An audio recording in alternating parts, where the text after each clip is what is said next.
ताई माई अक्का, ताई माई अक्का, ताई माई अक्का, ताई माई अक्का.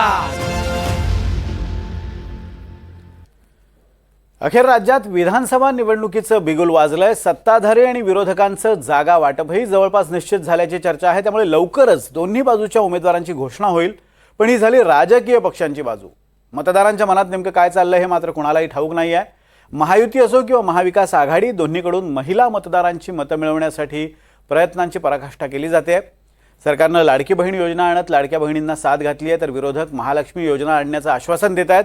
आणि अशा स्थितीत महिला वर्ग नेमका कुणाच्या पाठीशी उभा राहणार हे जाणून घेण्यासाठी आपण घेऊन आलो एक विशेष कार्यक्रम, ताई माई अक्का. पाहूयात आजचा हा विशेष कार्यक्रम.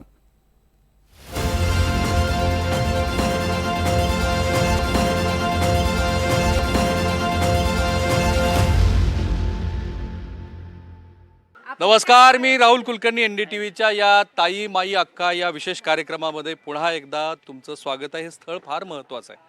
ज्यांनी महाराष्ट्राचा मंगल कलश आणला आणि ज्यांनी खरं तर महाराष्ट्राला एक दिशा दिली. गत्र माडखोलकरांनी एक प्रश्न विचारला होता यशवंतरावांना की हा महाराष्ट्र कोणाचा. तेव्हा यशवंतरावांनी सांगितलं होतं की हा तमाम मराठी जनांचा महाराष्ट्र आहे. सो अशा या प्रीती संगमवरती तुमचं मी स्वागत करतो. सो ताई माई अक्का.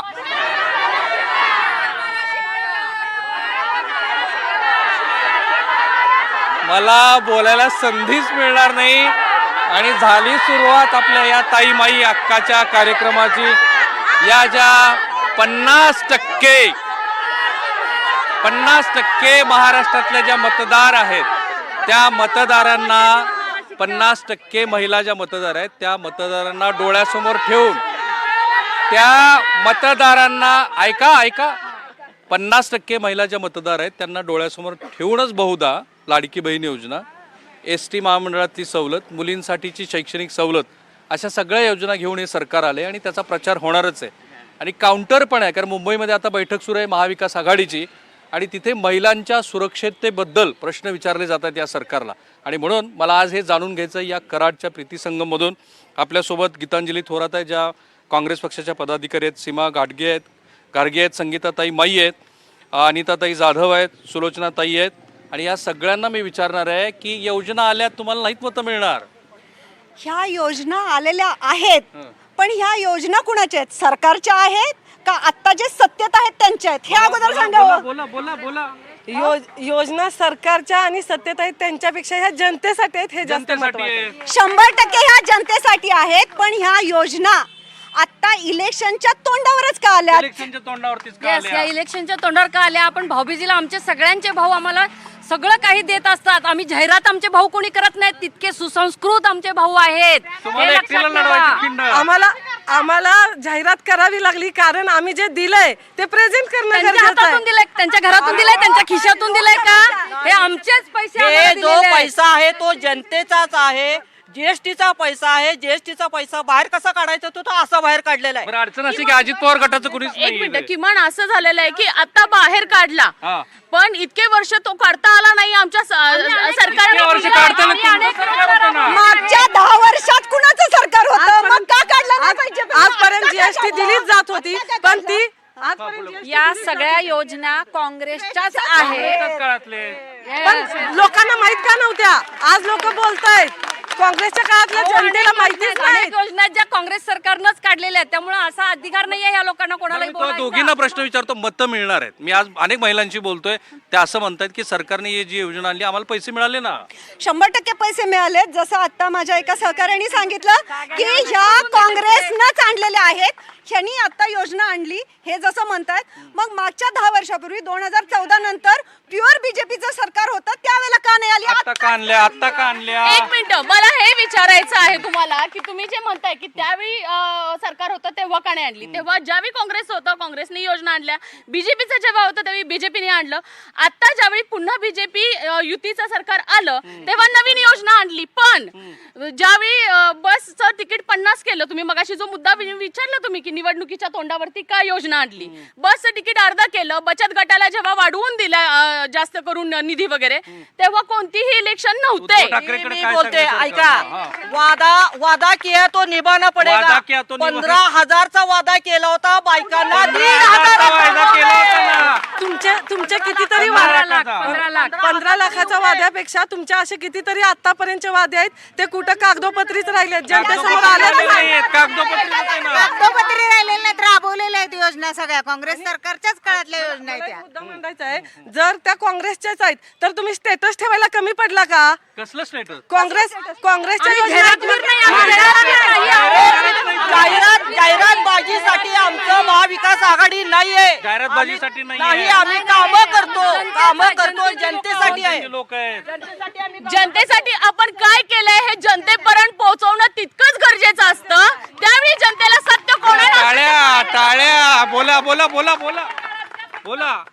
आता जे तुम्ही 50% आरक्षणावर जे तुम्ही लढत आहेत निवडणूक ते आम्हीच दिले आहे काँग्रेस पक्षाने. 50% स्थानिक स्वराज्य संस्थांच्या 50% आरक्षणाच्या वेळी जर तुम्ही ते दिलेलं आहे तर आताच्या मेन मिटिंगला ज्यावेळी आरक्षणाचा मुद्दा मराठ्यांचा चालला होता त्यावेळी दोन्हीही नेते उपस्थित राहिले नाही. अच्छा, नेते उपस्थित राहिले नाहीत. बोला बोला बोला बोला. लाडक्या बहिणीला 1,500 दिले, पण त्या 1,500 सध्या तेलाचा डबा तर येतोय का? त्या तेलाच्या डब्याची किंमत 2200 रुपये आहे. 1,500 दिले. बोला बोला बोला हा, बोला. लाडकी बहीण योजना नाही हो, लाडकी लेक योजना आहे आमच्या पृथ्वीराज बाबांची. ही पृथ्वीराज बाबांची लाडकी. अहो बीजेपी वाल्यांना खरं तर तुमची अडचण सांगतो मी. ज्या विरोधक महिला लाडकी बहीणला विरोध करतात त्याच पहिल्या लाईनला पैसे घ्यायला असतात. लाडक्या बहिणीला ज्या विरोध करतात त्याच पहिल्या लाईनला पैसे घेत आहेत. हे बघा मुळात एक मिनिट, मुळात लाडक्या बहीण योजनेला विरोध नाही, कारण ती सरकारची योजना आहे, यांची योजना नाही. मुख्यमंत्री हा पैसा त्यांची जमीन विकून किंवा त्यांच्या खिशातून जमीन विकून दिलाय. पाहिजे होते ना. सरकारचं आभार द्यायची दानत लागते. द्यायची दानत लागते. त्याची कुणाच्या खिशातनं दिले तर दानत म्हणतात. स्वतःचे पैसे त्यांनी दिलेले आम्हाला नाही. देऊन दानत हे म्हणायचं का? जनतेचे पैसे जनतेला दिलेले आहेत. स्वतःचा 1 रुपया दिलेला नाही. आज ही महिलांना योजना म्हणजे खेडोपाड्यामध्ये महिलांना ताई म्हणले की 1,500 रुपये, खेडोपाड्यामध्ये माझी माई जाते 50 रुपये, 100 रुपये, 200 रुपये हजरी जाते. आज तिचे अश्रू तुम्ही बघितले तर एवढ्या आनंदाने खुललेत की किती मोठी गोष्ट आहे. हा? 1,500 रुपये दिले आणि महागाईचं एवढं जण काय महागाई किती वाढवली? ते अश्रू महागाई वाढल्यामुळे अहो, जे टॅक्स पेअर आहेत त्यांच्या पैशातनं तुम्ही योजना पैशातनं घेतलेले आहे. जीएसटी वाढवलाय, टॅक्स वाढवलाय, आताची महागाई वाढवली. टॅक्स अगोदर पण होता, टॅक्स अगोदर पण घेतला जातच होता. तो आता तुम्ही प्रेझेंट होत नव्हता, दाखवला जात नव्हता, आज तो दाखवला जातोय. पहिल्याच मुद्द्यावरती किती ध्रुवीकरण आहे बघा. सर्वसामान्य महिलांचं प्रतिनिधित्व करणाऱ्या एक कॉमन गोष्ट अशी असते की टॅक्स पेअरचा पैसा आहे, पण दुसरीकडे आपण असं बघतोय की महिलांना आवडतंय, पैसे मिळतात ना. तुम्ही काय राजकीय पक्षाशी निगडीत नाहीयेत. आम्ही कुठल्याच पक्षाची खरं तर निगडीत नाहीये. तुम्ही आपापसात मुद्दा भांडण्यापेक्षा ज्या कायदा सुव्यवस्था आता ज्याची गरज आहे त्या मुद्द्यावर मला 5 मुद्दे वाटतात की जे कायदा आणि सुव्यवस्थेच्या दृष्टीने चर्चेला मुलींवर बलात्कार होतो त्याच्यावर सगळे प्रश्न उठवतात, पण कुठलंही सरकार कायदा कडक करत नाहीये. पूर्वी महाराष्ट्रात कायदा कडक होता, त्यावेळेला शिक्षा होत होत्या. कुठल्याही पक्षाशी मी बोलणार नाहीये, तर कायदा कडक करा. ज्या महत्वाच्या घटना आहेत, पैसा वाटणे हे मला त्या मुद्द्यावर बोलायचंच नाहीये. खरं तर तो पैसा सगळ्या सर्वसामान्य महिलांपर्यंत पोहोचावा. हा मुद्दा अत्यंत महत्वाचा आहे की आता एक वेगळ्या पद्धतीचं नाही. हे बघा नाही, सामान्यांपर्यंत तो पैसा पोहोचावा. पूर्वी जर केंद्रात 100 रुपये आले तर जनतेपर्यंत 1 रुपया येत होता. हे राजीव गांधीचं वाक्य तुम्ही सांगता. ताई आता म्हणल्या तेलाचा डब्बा म्हणल्या काय 2800 रुपयाचा आहे, पण तो आम्हाला गरिबांना लय महत्वाचा आहे. आम्हाला 1,500 रुपये लय महत्वाचे. कुठल्या पक्षाचे कार्यकर्ते आहेत का? हा भाजपचे आहे. भाजपच्या कार्यकर्ते. पण पैसे महत्वाचे आहेत ना. नाही कसं म्हणताय? पैसे महत्वाचे आहेत, पण आता मुद्दा तोच आहे. इलेक्शनच्या अगोदरच कसं तुम्हाला जे देता आलं नाही ते कबूल करा ना. आणि बघा बाकीच्या सगळ्या डिपार्टमेंटचे पैसे ठप्प आहेत. भयंकर बाकीच्या सगळ्या योजनांवर अन्याय चाललेला आहे. महाराष्ट्र खिळखिळा करायचा. आता असं झालंय, पुन्हा एक छोटीशी विनंती करतो. पदाधिकारी जे आहेत त्या उभ्या राहा, बाकीच्या खाली बसा, कारण मला अडचण होते. बोला. भाजपचं काय खोटं बोलायचं पण रेटून भाजपचं काय खोटं बोलायचं तुम्हाला सांगते. आता काय केलं तुम्हाला एक मिनिट ताई, महत्वाचं म्हणजे कसं आहे, आज तुम्ही एवढ्या योजना आणल्यात पण सर्वसामान्य महिलांपर्यंत एक तरी योजना पोहोचलीत का? आज भाजप सरकारनं जी योजना आणली आहे घरोघरी पोहोचली, भले ती कोणत्याही भले 50 रुपये मिळू दे, पण ते भाजपनं दिलेत आणि ते आमच्या गोरगरीब महिलांसाठी खूप महत्वाचे आहे. सोडा, भाजपनं दिले नोकऱ्या द्या. मुलांना नोकऱ्या कुठे मुलांना नोकऱ्या देण्यासाठी असं काही हे नाही आहे, असं नोकऱ्या देणं मुलं स्वबळावर उभी आहेत. स्वबळावरती उभी आहेत. महाराष्ट्राचे उद्योगधंदे सगळे गुजरातला नेले. बघा. तुम्ही किती जणांना योजना दिल्या? गुजरातला नेले. मुलांनी नोकऱ्या करायच्या कुठे? किती जणांना व्यवसाय महाराष्ट्रातले भाजपवाल्यासाठी प्रश्न आहे. ऐका भाजपवाल्यासाठी प्रश्न आहे. भाजपवाल्यासाठी प्रश्न आहे. पदर खोचूनच पुढे आल्या त्या आता. भाजपवाल्यासाठी प्रश्न आहे की महाराष्ट्रातले उद्योग बाहेर गेले ना. एक मलाही सांगा. तुमच्यासाठी प्रश्न आहे ना.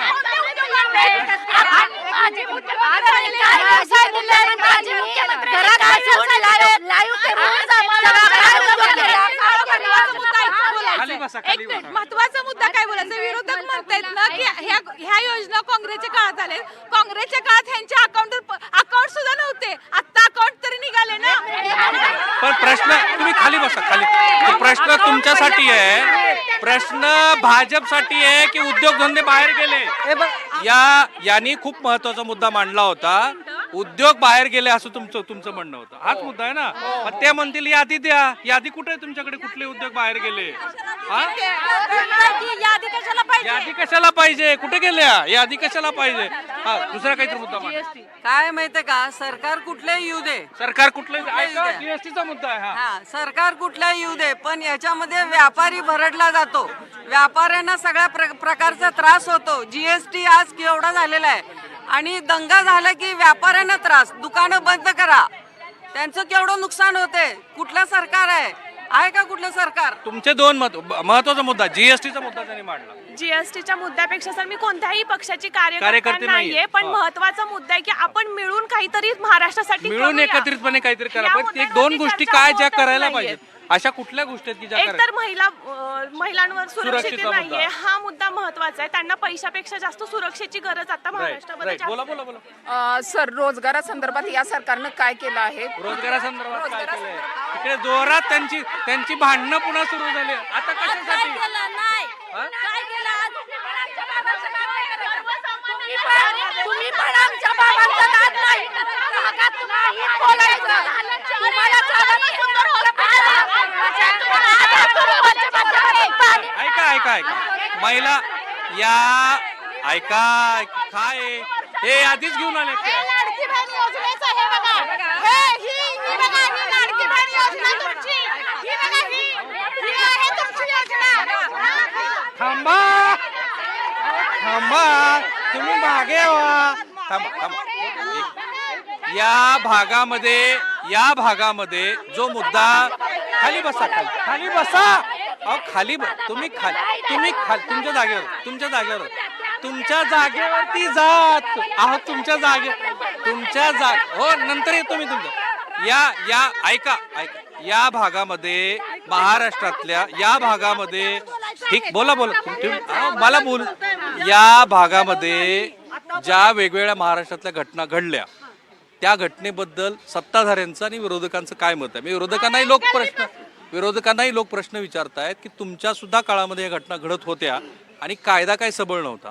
अलीकडच्या ज्या घटना घडल्या त्या तर महाराष्ट्राला शर्मेनं मान खाली घालायला लावणाऱ्याच आहेत.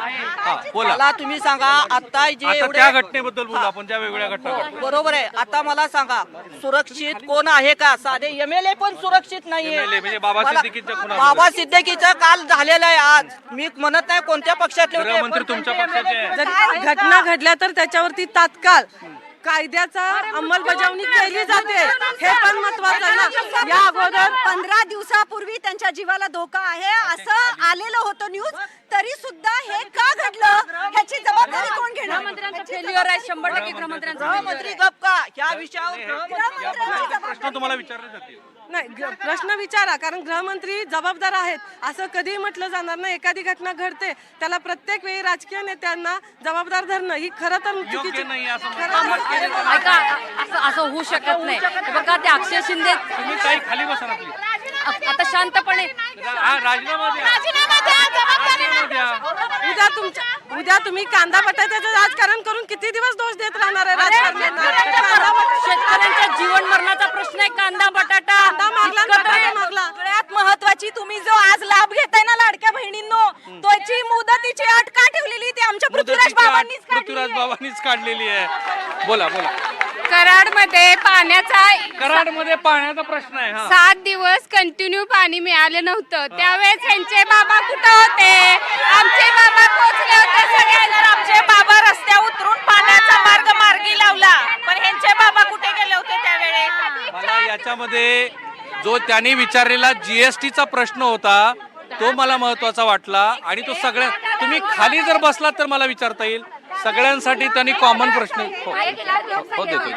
एक कॉमन प्रश्न त्यांनी विचारला आणि तो सगळ्यांसाठी होता की जीएसटीमुळे अनेक व्यापारी अडचणीत आले. सरकार कोणाचा असो त्रास व्यापाऱ्याला. निश्चितपणे जीएसटीमुळे हे सरकार जे आताच आहे ना ते तुगलकी सरकार आहे. तुगलकी सरकार निश्चितपणे जीजीआ कर सुद्धा ह्याच्यापेक्षा भयानक. जीएसटी हा जीजीआपेक्षा जीजीआपेक्षा हे वाईट आहे. ट्रॅक्टर शेतकऱ्यांचं जीवन मरणाचं. काँग्रेसच्या काळात पण याच्यावरती चर्चा सुरू होती. हो, पण काँग्रेसने इतकं हाकार केला नव्हता याच्यामध्ये, अत्याचार केला नव्हता.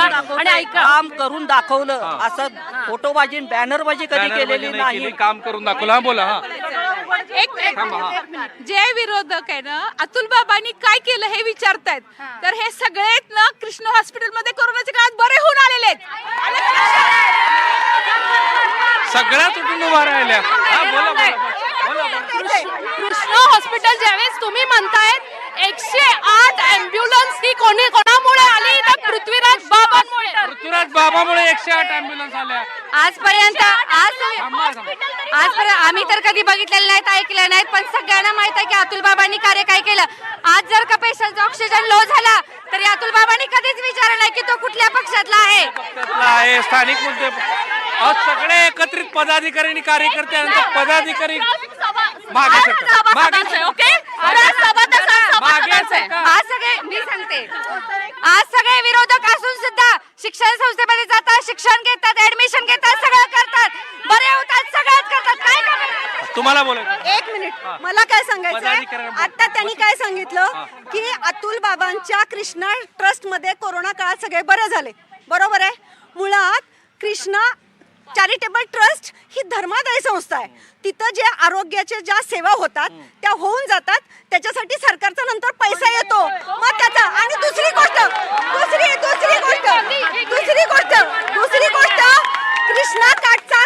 कृष्णा काठचा आमचा संपूर्ण भाग सांगेल. मी स्वतः कृष्णा काठची आहे.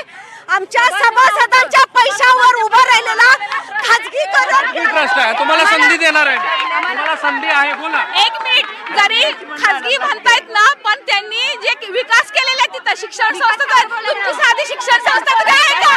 एक तरी शिक्षण संस्था आहे का? आम्हाला एक मिनिट, एकच मुद्दा आहे की आम्हाला विकासावर बोलला पाहिजे. विकासावर बोला. ह्या कराड दक्षिणमध्ये आणि मेन माजी मुख्यमंत्री होऊन गेलेले आहेत, मग या विकासावरती बोललं पाहिजे ना. नको त्या मुद्द्यावरती बोलून उपयोग नाहीये. आज महिलांना सगळ्या टाळ्या जोरजोरात वाजतात. तुम्ही सांगा काय विकास केलाय असं ते प्रश्न विचारताय तुम्हाला. तुम्ही सांगा बाबांनी काय विकास. कराडची ओळखच बाबा आहे. जेवढं काय केलं ते सगळं बाबा. कराडची ओळख आज थांबू शकत नाही. एक मिनिट, शिक्षण मोफत नाही. जे शिक्षण कृष्णा ट्रस्ट देतं ते शिक्षण मोफत नाही. लाखातून वर फीस भरावे लागतात. ओके. दवाखान्याचा कर पाण्याचा भरलाय का विचारा, आणि गोरगरिबांना फुकट ऍडमिशन. आज महाराष्ट्रामध्ये मराठा आरक्षण हा ज्वलंत प्रश्न आहे. त्यावर या पक्षांचं काय मत आहे? हे एवढे सगळे पक्ष जमा झालेले आहे. दोन्ही पक्षांची दोन्ही पक्षाची मतं काय. पृथ्वीराज बाबांनी 108 ॲम्ब्युलन्स कराडात आणली. पृथ्वीराज बाबांनी कृषी महाविद्यालय असेल, आरटीओ ऑफिस असेल, हे अप्रत्यक्षरित्या रोजगार नाही आहेत का लोकांना? भूकंप संशोधन केंद्र असेल, सगळा बेस पृथ्वीराज बाबांनीच तयार केलेला आहे. ह्या फक्त आयत्या पिठावर रेगोटे आहेत. मला अगदी शेवटचा तुम्हाला शेवटचे 3 मिनिट राहिलेले आहेत. आता विकास हा एकमेव मुद्दा असेल आमचा, आणि आजपर्यंत विकास केलेलाच आहे. पक्षाच्या माध्यमातून, सरकारच्या माध्यमातून एवढा भरघोस निधी इथं आलेला आहे. त्या निधीच्या माध्यमातून तळागाळापर्यंत आमचं सरकार पोहोचलेलं आहे. मग ते अगदी लाडकी बहीण असेल, PM किसान असेल, वीज वेगळे योजना. तुमची अडचण आहे, तुम्हाला अजितदादांच्या बरोबर फाईट करायची आहे. सर, आमचा सगळ्यात महत्त्वाचा मुद्दा आहे सेन्सिटिव्ह असलेला स्त्रियांचा प्रश्न, स्त्रियांची सुरक्षा, तरुणांच्या बाबतीत बेरोजगारी, छत्रपती शिवाजी महाराजांचा सन्मान आणि शेतकऱ्यांचा प्रश्न त्यांच्या मालाला हमी भाव आणि आर्मीतल्या सगळ्या ज्या स्त्रिया आहेत त्यांना वेगळ्या प्रकारे बीजेपीतल्या लोकांनी घाण स्टेटमेंट केलेत ना, तर त्या स्त्रियांचा सन्मान आमच्यासाठी महत्वाचा आहे. सन्मानावरती बोलतायत माई, तर मी विचारते की ज्या वेळेस पुतळा पडला आणि जर आंदोलनं केली त्यावेळेस कितीतरी एकतर्फी बोललं गेलं महाराजांच्या विरुद्ध, आणि स्वतः शरद पवार म्हणले की शिवाजी महाराजांचं राजकारण केलं गेलं. मी या मुद्द्यावरती थांबतो आहे, आमच्याकडे वेळेची कमतरता आहे, पण तुम्ही बघा काय पद्धतीनं या महिला पदाधिकारी, त्यांच्या कार्यकर्त्यांनी, सर्वसामान्य जन सुद्धा या येणाऱ्या विधानसभा निवडणुकीसाठी स्वतःला तयार करून तयार आहेत, मुद्दे तयार आहेत, तो एक प्लॅटफॉर्म सेट आहे आणि त्या प्लॅटफॉर्मवरती जी काही त्यांची मतं आहेत ती तुम्ही NDTVच्या या कार्यक्रमात बघताय, ते तुमच्यापर्यंत पोहोचतायत. आणि म्हणून पुन्हा एकदा ताई माई अक्का,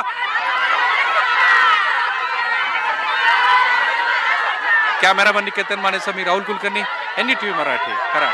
धन्यवाद.